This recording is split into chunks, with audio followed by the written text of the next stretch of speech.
भाई लोग, Pretoria capital versus Sunrisers Eastern Cape. देखो, अगर हम यहाँ पे सनराइजर्स की बात करें तो आप सबको पता चौथी बार फाइनल पहुंचा है और पहला दूसरा सीजन चैंपियन भी बना था। पिछले सीजन एमआई केप टाउन से फाइनल हार गया था, चैंपियन नहीं बन पाया, लेकिन चौथी बार फिर से सनराइजर्स ईस्टर्न केप फाइनल पहुंचा है। तो क्या इस बार फिर से जीतेगा और 4 में से 3 ट्रॉफी अपने नाम पे कर लेगा, या फिर भैया प्रिटोरिया कैपिटल्स? देखो, अगर मैं प्रिटोरिया कैपिटल्स की बात करें तो इस सीजन उतना अच्छा क्रिकेट नहीं खेला, लेकिन आखिरी में रफ्तार पकड़ी केशव महाराज की टीम ने और फाइनल पहुंच गई है। और फाइनल पहुंची थी क्वालिफायर 1 में सनराइजर्स ईस्टर्न केप को एक तरफा मैच हराकर। तो फाइनल में दोनों टीमें फिर से आमने सामने। आप सबको पता जो फाइनल मैच है संडे को खेला जाएगा, बोले तो 25 जनवरी, लेकिन जो मैच है ये 9 बजे से नहीं होगा, ये 7 बजे से होगा, यानी मैच टाइमिंग अच्छी है। और जो मैच है न्यू लैंड्सकेप टाउन में खेला जाएगा। यहाँ का पिच भी ठीक ठाक है, मतलब उतना स्लो स्कोरिंग भी नहीं होता, उतना हाई स्कोरिंग भी मैच नहीं होता, क्योंकि इस मैदान पे जो 23 मैच खेले गए हैं उसमें से 10 मैच में टारगेट डिफेंड हुआ है, तो 13 मैच में टारगेट चेज। क्योंकि जो पिच का बिहेवियर एंड कंडीशन रहता है वो एक जैसा रहता है, चाहे पहले बल्लेबाजी करो या बाद में, ज्यादा बदलता नहीं है। इसलिए कभी चेज होते कभी डिफेंड होते। जो एवरेज स्कोर है 164 रन, और 164 कभी चेज भी हो जाता है कभी डिफेंड भी होता है। अगर हम यहाँ पे टारगेट चेज की बात करें तो 156 के नीचे स्कोर बनेगा, तो 10 मैच में से 8 मैच में टारगेट चेज हो सकते हैं। टारगेट डिफेंड की बात करें तो 172 172 प्लस स्कोर बनेगा, तो 10 मैच में से 8 मैच में टारगेट डिफेंड हो सकता है। 156 से 172 के बीच में स्कोर होगा, तब क्या होगा, तब समझ जाना जो मामला है वो बराबर का आ गया, जो कि चेज भी हो सकता है और डिफेंड भी हो सकता है। यानी जो मैदान है वो भी काफी ज्यादा तगड़ा है। यहाँ पे मैचेस काफी ज्यादा क्लोज होते हैं, और दोनों टीमों के बीच में जब भी मैचेस होते हैं ना, ये भी काफी ज्यादा क्लोज होते हैं, क्योंकि जो आंकड़े हैं वो यही कह रहे हैं। इनके बीच में अभी तक 10 मैच खेला गया और दोनों टीमों ने 5-5 मैच अपने नाम पे किए। यानी अगर एक मैच प्रिटोरिया कैपिटल जीतता है तो एक मैच जीतता है सनराइजर्स ईस्टर्न केप। तो क्वालिफायर 1 प्रिटोरिया जीता था। क्या आज सनराइजर्स की बारी है या प्रिटोरिया पहली बार चैंपियन बनेगा? उसके लिए ना दोनों टीमों के बारे में अच्छे से समझना पड़ेगा। जैसे अगर हम यहाँ पे ओपनिंग जोड़ी की बात करें, जो प्रिटोरिया कैपिटल की है, बहुत ही अलग अलग जोड़ियों के साथ उतरे, लेकिन जो पिछला मैच खेले उसमें से होप के साथ ब्राइस पर्सन। देखो, से होप की बात करें तो टेक्निकल साउंड बल्लेबाजी लगातार रन बनाते रहते हैं, लेकिन जो न्यू लैंड्सकेप टाउन का पिच है यहाँ पे थोड़ा बहुत तेज गेंदबाजों को न्यू बॉल से मदद करती है जो पिच है। और जो सनराइजर्स की तेज गेंदबाजी है, मतलब न्यू बॉल से गेंदबाजी, वो काफी ज्यादा बेहतर है। तो क्या से होप आज के भी मैच में रन बना पाएंगे? क्योंकि यहाँ का जो पिच है वो हार्ड है। शुरू में 2-3 ओवर, ज्यादा नहीं लेकिन 2-3 ओवर तेज गेंदबाजों को मदद तो करता है। और जिनकी तेज गेंदबाजी अच्छी है उनके लिए 2-3 ओवर बहुत होता है विकेट झटकने के लिए। हालांकि 3-4 ओवर के बाद जब बॉल की साइनिंग खत्म हो जाती है तो जो होता है बैट पे अच्छे से आता है, क्योंकि यहाँ की जो कंडीशन है वो बैटिंग के लिए ठीक ठाक है। लेकिन बाद में थोड़ा बहुत स्पिनर्स गेंदबाजों को भी मदद करता है। यानी हम कह सकते हैं ये जो पिच है बैलेंसिंग है, थोड़ा बहुत तेज गेंदबाजों को मदद, थोड़ा बहुत स्पिनर्स गेंदबाजों को मदद, बैटिंग के लिए भी ठीक ठाक। जो बाउंड्री लेंथ है वो 62 से 70 मीटर की, यानी मीडियम है, ना बहुत ज्यादा बड़ी ना बहुत ज्यादा छोटी थी। इस पिच पे होता है क्या है कि रन बीच बीच में बनते रहते हैं, चौके छक्के लगते रहते हैं, लेकिन बीच बीच में विकेट भी जाता रहता है। इसलिए जो मैच होता है अक्सर मीडियम स्कोरिंग होता है। तो आज का भी मैच कुछ ऐसा ही हो सकता है। पावर प्ले की बात करें तो आपको 44 से 49 के बीच में देखने को मिल सकता है। वहीं 20 ओवर स्कोर की बात करें तो लगभग 155 से 170 के बीच में स्कोर देखने को मिल सकता है। तो जैसा मैंने बताया कि पिच का फायदा न्यू बॉल से सनराइजर्स उठा सकता है, लेकिन से होप भी काफी ज्यादा कमाल के बल्लेबाजी, इतनी आसानी से विकेट फेंक के नहीं जाते, क्योंकि क्रिकेटिंग शॉट काफी ज्यादा अच्छा खेलते। तो मुझे लगता है से होप शुरुआत अच्छी करने वाले। हो सकता है लंबी पारी ना आए, लेकिन 30-35-40 रन बना के शुरुआत अच्छी कर सकते हैं। लेकिन 22% की बात करें, जिनके पास उतना एक्सपीरियंस नहीं है, एक आता 2 मैच में अच्छा खेला, बाकी के मैचों में ज्यादा कुछ खास ना कर पाए। जिस तरह से पिच पे न्यू बॉल से मदद है, सनराइजर्स की गेंदबाजी काफी एक्सपीरियंस है और बेहतर भी है, तो ऐसे में जल्दी विकेट जा सकता है ब्राइस पर्सन का। थोड़ा बहुत स्पिन गेंदबाजी करते हैं, जो कि ठीक ठाक ब्राइस पर्सन ने करी। बल्लेबाजी से बेहतर गेंदबाजी अच्छी करी है, और सामने जो बल्लेबाजी है ना सनराइजर्स की, थोड़ा बहुत स्पिनर्स के सामने फंसती भी हो, पिच पे मदद भी बाद में करेगा, तो मे भी एक आधा विकेट चटका दे, लेकिन बल्लेबाजी ब्राइस पर्सन की ज्यादा अच्छी ना चलेगी। कॉर्नर स्टर हुइजन की बात करें तो एक मैच में बढ़िया परफॉर्मेंस करना है, एक मैच में फ्लॉप होना, मतलब मिला जुला इनका कुछ सीजन रहा, ज्यादा कुछ खास परफॉर्मेंस नहीं कर पाए, लेकिन बहुत ज्यादा बेकार भी नहीं करी। अगर हम यहाँ पे सामने गेंदबाजी की बात करें तो काफी सटीक है। अगर तीसरे नंबर पे खेलेंगे तो वहां पे थोड़ा बहुत गेंदबाजों को स्विंग करेगा तो हो सकता है 20-25 रन बना ले, लेकिन कॉर्नर स्टर हुइजन की बहुत ज्यादा बढ़िया पारी नहीं आएगी। जॉर्डन कॉक्स, देखो अगर हम इनकी बात करें तो बल्लेबाज कमाल है, पिछले 1-2 सालों में बहुत बढ़िया परफॉर्मेंस करके आए, इसलिए अलग अलग लीग में इनको खेलने का मौका भी मिल रहा है। किसको? जॉर्डन कॉक्स को। लेकिन यहाँ पे मैचेस कम खेले, एक आते मैच में बढ़िया पारी खेले। अब बात यह है कि थोड़ा सा स्पिनर्स के सामने ये फंसते हैं, लेकिन जो सनराइजर्स की स्पिन गेंदबाजी ठीक ठाक है, लेकिन बहुत ज्यादा कमाल है। ऐसा भी नहीं कह सकते। और जो फॉर्म है जॉर्डन कॉक्स के पास है तो ठीक ठाक बल्लेबाजी इनकी तरफ से देखने को मिल सकती है। बाकी डिवॉल्ट ब्रेविस की बात करें तो ब्रेविस और सरफेन रदरफोर्ड दो ही बल्लेबाज है जिसके दम पे प्रिटोरिया कैपिटल आज फाइनल खेल रहा। तो डिवॉल्ट ब्रेविस लगातार रन बनाया जा रहा है और जिस तरह से पिछले 3-4 मैचों में बिल्कुल तगड़ी फॉर्म पकड़ी है, पीक फॉर्म कह सकते हैं। और सबसे बड़ी बात यह है कि ये ऐसे नहीं कि सारे बॉल पे उल्टे सीधे शॉट खेल के विकेट फेंक के चले जाते हैं, ना जी ना, बिल्कुल संभल के खेलते हैं। जब लगता है कि अभी छक्के लगाने की जरूरत है तब छक्का लगा देते, जब लगता है कि अभी डिफेंस करने की जरूरत है डिफेंस कर लेते। तो इसलिए ऐसे बल्लेबाज को आउट करना भी काफी ज्यादा मुश्किल हो जाता है और खतरनाक खेल जाता है। तो वैसे कुछ परफॉर्मेंस फिर से देखने को मिलेगी जो लगातार अच्छा फिनिश करते हुए आए हैं सरफेन रदरफोर्ड। और जाते जाते भी मुझे लगता है जो फॉर्म इन्होंने पकड़ी है, जो डेथ की गेंदबाजी है, देखो न्यू बॉल से और मिडिल में तो सनराइजर्स की गेंदबाजी ठीक ठाक चलती है, लेकिन डेथ में थोड़ा सा तो महंगे हो रहे हैं, तो उसका फायदा सरफेन रदरफोर्ड को मिल सकता है। एक बढ़िया फिनिश फिर से ये कर सकते हैं। उसके बाद रोस्टन चेस या आंद्रे रसल दोनों में से कोई एक खेलेगा। देखो पिच पे थोड़ा बहुत स्पिनर्स गेंदबाजों को मदद है, लेकिन रोस्टन चेस के पास वो पावर हिटिंग है नहीं। हालांकि गेंदबाजी बढ़िया कर जाता है, लेकिन आंद्रे रसल की बात करें तो देखो गेंदबाजी में विकेट टेकर गेंदबाज वो भी है, लेकिन थोड़ा सा रन उनको पड़ता थोड़ा सा महंगा हो जाते हैं। लेकिन आखिरी के ओवरों में जो एक पावर हिटिंग देते हैं, हालांकि बल्ले से ज्यादा कुछ कारनामा किया नहीं है, तो दोनों में से कोई एक खेलेगा। जो भी खेलेगा ज्यादा फर्क नहीं पड़ेगा, बस दोनों अलग अलग तरह के प्लेयर है। बाकी कप्तान केशव महाराज की बात करें तो इन्होंने भी पूरे सीजन जबरदस्त गेंदबाजी नहीं करी, लेकिन पूरे सीजन खराब भी नहीं गया। मतलब वही है, एक मैच में बढ़िया किया, एक मैच में थोड़ा सा फ्लॉप रहे। तो पिच पे जिस तरह से स्पिनर्स गेंदबाजों को मदद है, जिस तरह से केशव महाराज एक्सपीरियंस लेके आते हैं, और कई सारे बल्लेबाज मैंने बताया कि सनराइजर्स के ऐसे हैं जो स्पिनर्स के सामने फंसते हैं, तो वो केशव महाराज का जादू आज के मैच में चल सकता है। एक आता 2 विकेट इनके खाते में आ सकते हैं। बाकी किफायती तो हमेशा रहते हैं, बहुत कम बारी होता है कि महंगे हो तो मुश्किल है इनके सामने रन बना पाना। लिजार्ड विलियम्स ने भी ठीक ठाक गेंदबाजी करी है, खास करके ज्यादातर तो न्यू बॉल से एक आता ओवर डाल देते, एक आता मिडिल में और एक आता 2 ओवर जो डेथ में डालते। खास करके जो डेथ का ओवर होता है वो काफी ज्यादा इंपैक्टफुल होता है। किसका? लिजार्ड विलियम्स का। बल्लेबाजी सामने ठीक ठाक है, लेकिन डेथ में जिस तरह से फिनिश करना चाहिए उस तरह से फिनिश नहीं कर पा रहे। बात करें अगर हमें सनराइजर्स के बल्लेबाज, तो इस चीज का फायदा डेथ में लिजार्ड विलियम्स को मिल सकता है, एक आता विकेट। बाकी न्यू बॉल से भी ठीक ठाक लेंथ में बॉल डालते थे, एक आता विकेट वहां पे हो सकता है, एक आता ओवर महंगा हो, लेकिन ठीक ठाक गेंदबाजी इनकी भी चलेगी। लुंगे एंगडी की बात करें तो आपको पता T20 के कमाल की गेंदबाजी, स्विंग इनके पास उतनी ज्यादा अच्छी नहीं है, लेकिन क्या है ना कि न्यू बॉल से अलग अलग तरीके के वेरिएशन कर लेते हैं और सटीक लाइन लेंथ के साथ। एक आता बॉल होता है जो बाउंड्री बॉल देते, नहीं तो 4-5 बॉल एक ओवर में बढ़िया डाल जाते हैं, जिसकी वजह से क्या होता है लुंगे एंगडी थोड़ा सा महंगे होते हैं, लेकिन साथ में एक आता 2 विकेट, तो वैसी गेंदबाजी फिर से इनकी चल सकती है। गिडोन पीटर्स की बात करें, नया लड़का है, जब से मौका मिला इतनी जबरदस्त परफॉर्मेंस करी कि फिर अपनी जगह ही पक्की कर ली। मिडिल और डेथ के ओवरों में काफी अच्छी वेरिएशन करके बहुत ज्यादा ठीक गेंदबाजी कर रहे हैं। जिस तरह से नया लड़का है उस हिसाब से बहुत बढ़िया गेंदबाजी करी है। तो ओवरऑल अगर हम यहाँ पे देखें, जो शुरुआत की बल्लेबाजी है टॉप 3, वो थोड़ा सा स्ट्रगल कर रहा है, वो बहुत कम बारी होता है बढ़िया परफॉर्मेंस करे, लेकिन जो मिडिल और डेथ की बल्लेबाजी वो काफी ज्यादा खतरनाक है। प्रिटोरिया कैपिटल की गेंदबाजी की बात करें तो इनके पास तेज गेंदबाजी भी अच्छी है,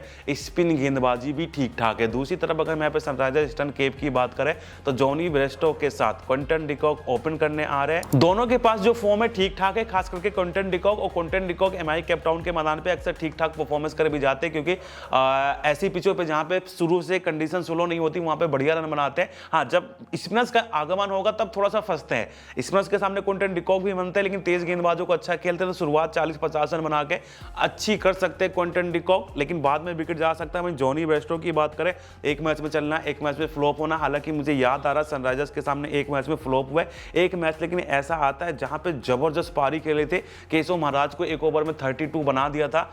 लेकिन हर दिन ऐसा नहीं होगा। अगर हम बात करें गेंदबाजी की तो काफी बढ़िया चल रही है, तो हो सकता है शुरुआत ये भी अच्छी करे, 25-30 रन ताबड़तोड़ जॉनी ब्रेस्टो बनाए, लेकिन ज्यादा लंबी पारी शायद देखने को ना मिले। बात करें वहीं जॉर्डन हरमन की बात करें तो जॉर्डन हरमन भी लगातार रन बनाए जा रहे हैं। हाँ, कभी कभी थोड़ा सा स्ट्राइक रेट नीचे होता है, लेकिन रन की बात करें तो लगातार बनाया जा रहा है। देखो सामने की गेंदबाजी बढ़िया है, लेकिन तीसरे नंबर या चौथा नंबर पे खेलने का मतलब है बीच में जो पिच बैटिंग के लिए बढ़िया होता है ना, वो चीज इनके पाले में आएगी, जॉर्डन हरमन के पाले में। और फॉर्म होगा तो उस चीज का फायदा बल्लेबाज उठा भी लेता है, यानी जॉर्डन हरमन के बल्ले से ठीक ठाक पारी देखने को मिल सकती है 35-40 रनों वाली। मैथ्यू बिस्के की बात करें तो ये भी टेक्निकल साउंड प्लेयर है जो क्रिकेटिंग शॉट लगाते रहते हैं। हाँ, स्ट्राइक रेट थोड़ा सा इनका कम होता है, स्पिनर्स को सामने उतनी अच्छी पावर हिटिंग नहीं कर पाते, लेकिन सिंगल डबल करके मैच चलाते रहते हैं। लेकिन यहाँ की पिच पे उतना स्लो पिच नहीं है कि स्पिनर्स को बहुत ज्यादा मदद करेगा, तो इसके चक्कर में क्या होगा इनकी भी बल्लेबाजी ठीक ठाक चल सकती है। डेथ में जाते जाते हो सकता है अपना विकेट गवा दे, उतना अच्छा फिनिश ना कर पाए, लेकिन मिडिल के ओवरों में वो एक जो सम्मानजनक 25, 30, 35 वाली पारी होती है वो थोड़ा सा खेल जाए। बाकी जेम्स कोल्स की बात करें, भाई साहब क्या लड़का है, पहली बॉल से छक्के लगाता है।